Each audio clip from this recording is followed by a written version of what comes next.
Pria ini membeli tiket pesawat setiap hari, tetapi tidak pernah naik pesawat. Ia hanya duduk di terminal bandara dan menonton TV. Ia sebenarnya ketakutan, tetapi pada suatu hari, ketika pembawa acara saluran olahraga tiba-tiba pingsan di siaran langsung, dan begitu kamera beralih ke pertandingan, semua orang di lapangan roboh ke tanah.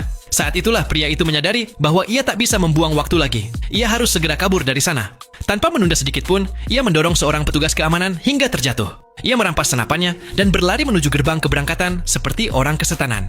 Orang-orang di sekitarnya mulai berteriak padanya, mengira ia seorang teroris. Pada saat yang sama, pramugara mulai merasakan ada yang tidak beres di luar. Ia buru-buru mencoba menutup pintu kabin, tetapi sudah terlambat.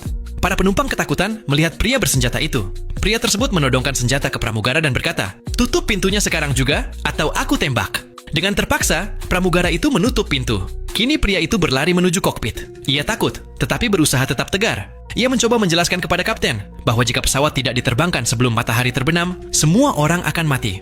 Namun kapten tidak mengerti apapun. Pada saat itu, Air Marshal mulai mengetuk pintu, mengalihkan perhatian pria tersebut. Kapten memanfaatkan kesempatan itu dan mencoba merebut pistolnya, tetapi pistolnya meletus dan pelurunya mengenai tangan kapten.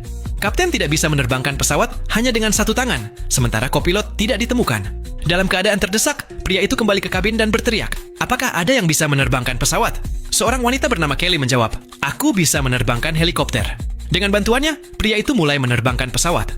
Ketika pesawat sudah berada di udara, Kelly menyuruh kapten untuk terbang ke arah barat, tempat matahari terbenam. Setelah penerbangan stabil, kapten bertanya, "Kenapa? Apa maksudnya kematian ketika matahari terbenam?" Pria itu, yang bernama Raymond, berkata, "Aku seorang mayor di Angkatan NATO. Tanpa sengaja aku mendengar rapat rahasia yang mengatakan bahwa matahari telah bermutasi. Sekarang sinarnya dapat membakar apapun yang hidup, walaupun kita bersembunyi di dalam gedung. Pemain yang roboh di siaran TV adalah buktinya. Kita harus terbang dalam kegelapan dan menghindari sinar matahari. Kalau tidak, kematian kita pasti." Namun kapten dan semua orang tidak percaya kata-kata mayor itu. Mereka menganggapnya gila. Pada saat yang sama, para penumpang mulai merasa ada sesuatu yang salah. Semua gelisah. Untuk menghindari kekacauan, mayor mengacungkan pistol dan meminta semua orang diam.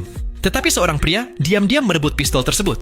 Ia menodongkannya ke pramugara dan berkata, "Kunci orang gila ini di kamar mandi." Mayor berkata, "Aku sedang mencoba menyelamatkan kalian." Tetapi pria itu hanya melihatnya sebagai teroris. Dengan terpaksa, pramugara mengurung mayor di kamar mandi. Ketika keadaan mulai terkendali, kapten berencana melakukan pendaratan darurat di bandara terdekat, yaitu Islandia. Tetapi ketika pesawat tiba di sana, semua orang terkejut melihat pemandangan di bawah. Tanah terbakar. Orang-orang saling berebut pesawat seperti adegan dari neraka. Saat itu kapten dan Kelly menyadari bahwa mayor berkata benar. Matahari benar-benar telah bermutasi. Satu-satunya cara untuk tetap hidup adalah terus terbang ke arah barat. Namun, kemudian Kelly mengatakan dengan ketakutan bahwa bahan bakar pesawat ini hanya tersisa 50 mil lagi.